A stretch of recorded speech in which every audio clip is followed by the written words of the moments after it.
Do you remember all that time when you opened up the Genshin Impact map, look over the place and see a whole bunch of blue color on the map, wondering whether or not we'll get an underwater region? Well guys, time flies so fast and finally we are actually gonna be into our Genshin Impact water region, which is Fontaine. Most likely gonna be right up there alongside with my most favorite region in Azuma, because the design of Fontaine is just gonna be my cup of tea, and of course the music is just gonna be lovely as well. I can feel it. So today we have a very special video guys. Basically it only happens once every year. It makes you very excited, turning you back in time into a kid who's joyfully preparing for a summer camp vacation. And yes, it is exactly that. This is a video about our main traveler preparing for the upcoming region, and in this video I'll be giving you my top 10 tips in order for you to get a huge head start when Fontaine comes. And so without further ado guys, let's just dive into the video.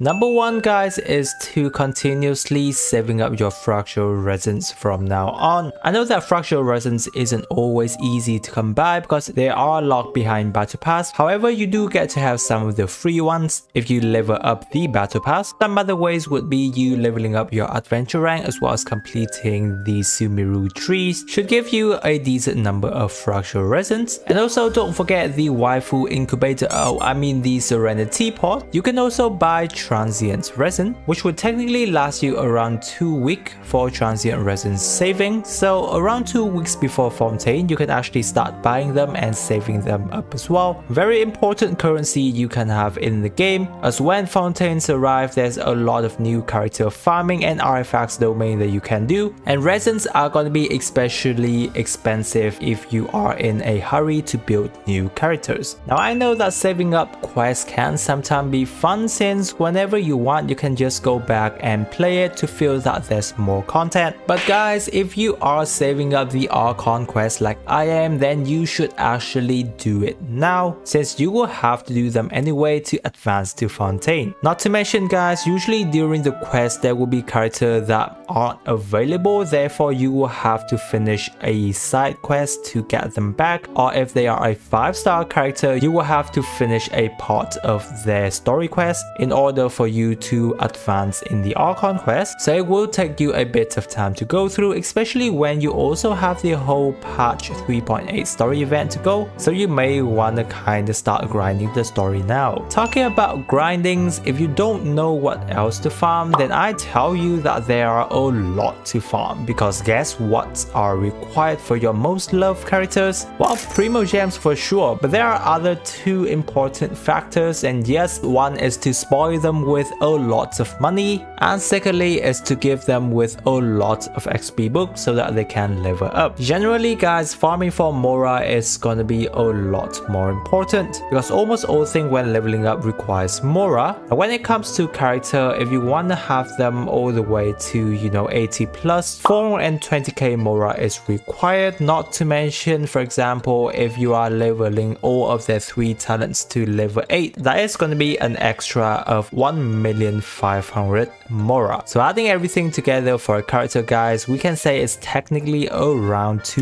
million Mora when you are investing into your character, plus there's going to be around 400 heroes wit you want to dump into your character whenever you're going for 80 plus. Now do remember that at the start of Fontaine we can already confirm that there's at least 3 new characters, so if you're someone who actually wants to invest into those 3 characters, that would be around 6 million Mora and at least around 1,200 books. I know that's a little bit extreme, but that is just the reality of character investment in Genshin Impact, so it really is the time for you to go farm for these 2 currencies. Now talking about farming as well guys, Linny is a character that you can kind of already pre-farm for a bit at this point in time, because from what it seems is that he's going to be using Alpha 2 insignias, so you can actually go into your bag and see if you've already got enough of that, because you will basically actually need this amount if you want to get Lini up to 80 plus. And by the way, you can continue to farm our little Dendro Worm Dragon whatever friend here, since Lini will still be using this talent's boss material and most likely the other 2 new characters as well, and that should be beneficial for you. Now here's basically an early bonus tip for you, is that there's currently a huge giveaway happening on my Discord server, guys. Very big chance for you to grab a lot of premium gems so that you can save up for your future characters pool. So if you are new to the channel, be sure to subscribe and join my Discord server to enter the giveaway now. It's not just that, but also in every single patch this giveaway will happen. So whenever Fontaine comes out, you will also get more chance for winning primo gems. Now guys, next we have something about artifacts, because these strong box artifacts are going to be updated with a lot. I can't really specifically state which of the artifacts are going to be in the strong box, and so with the next strong box update, it is likely that most of the very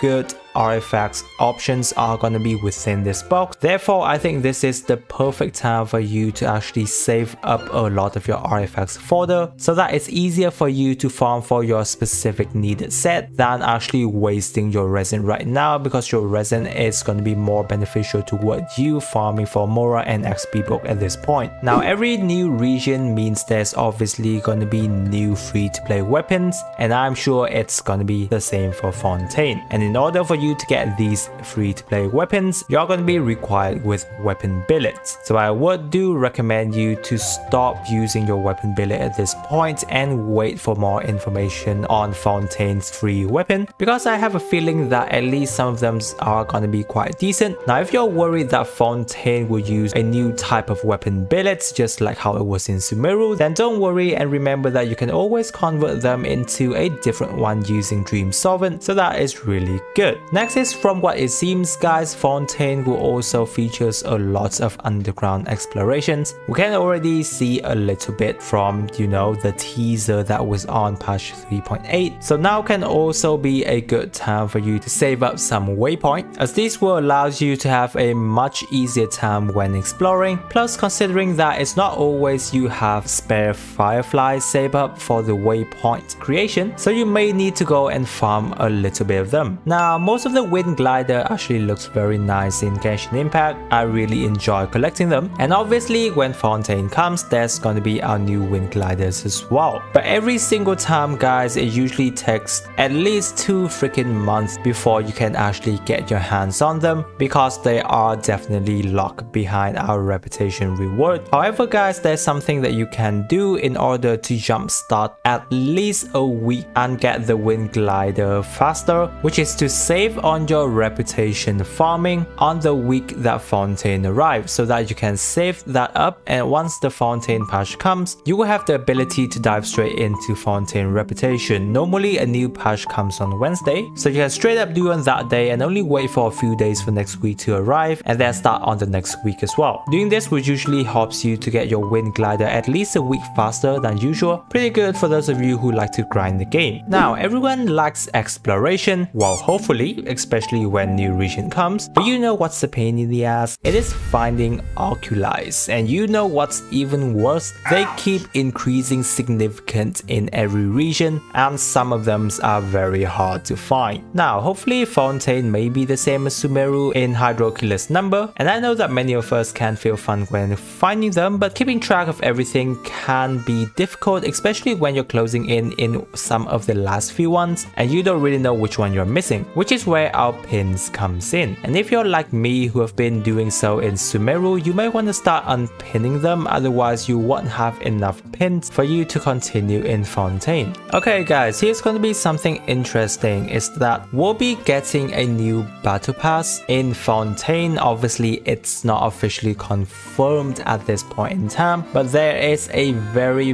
high chance that it's gonna happen. So in other words, the weapon that is being featured in in the battle pass right now will get replaced, and we have absolutely no idea when they are coming back, or they might not going to be coming back altogether, just like how any of the event weapon haven't make their second appearance in any way. So I do believe right now is a pretty good chance for you to actually buy the battle pass if you like any of the weapons. My personal recommendation has always been the Deathmatch and the Serpent Spine, as they are the two best right now, though I know that you can only choose one, so usually the Deathmatch would be the better choice since we have a lot more polearm character than claymore characters right now. Of course, it's not important for you to get the battle pass, but the weapons are decently nice, plus you do get quite a lot of materials and a bit of Primogems and Fate given to you, which should help you save up quite a bit before the new region arrive. So they are a couple of weeks away before Fontaine arrive, and I believe that these 10 tips that I have discussed should be able to help you plan out and prepare your next adventure pretty efficiently. I know that there are many